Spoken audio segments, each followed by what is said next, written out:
Ya, Anda masih bersama kami di seputar Aceh. Pemirsa, kabar mundurnya Bupati Bener Meriah Sarkawi tidak hanya membuat warga Bener Meriah terkejut. Partai Kebangkitan Bangsa PKB ikut mengirimkan anggota DPR RI-nya untuk menjumpai Bupati Sarkawi secara langsung. Sarkawi merupakan kader PKB sebagai Dewan Suro di DPD Bener Meriah.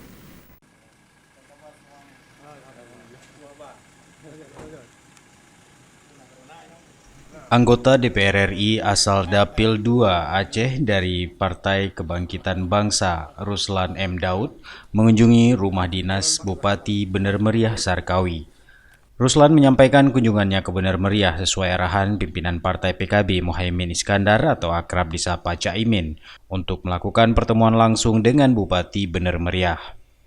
Dirinya menyampaikan ada sejumlah hal penting yang akan dibicarakan dengan Sarkawi, salah satunya terkait pernyataan mundur Sarkawi sebagai bupati, serta kepemimpinan PKB Bener Meriah. Ruslan menegaskan dari DPP Partai PKB tidak ada istilah kata mundur, dan saat ini semua sedang memperjuangkan masalah keumatan.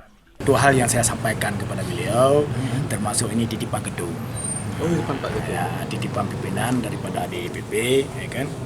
Ya tentunya salam silaturahmi, salam ini hari raya, dan juga ada hal yang saya bicarakan dengan beliau. Pak Ketum sudah mendengar dari hari pertama itu? Sudah. Kami pun sudah mendiskusikan dengan DPP. Makanya saya berkesimpulan, walaupun memang Abuya ini belum berkesimpulan mungkin barangkali, tetapi saya berkesimpulan arahan-arahan di DPP tidak ada istilah kata mundur. Karena ini amanah Pak ya? Ya, ini nggak mungkin.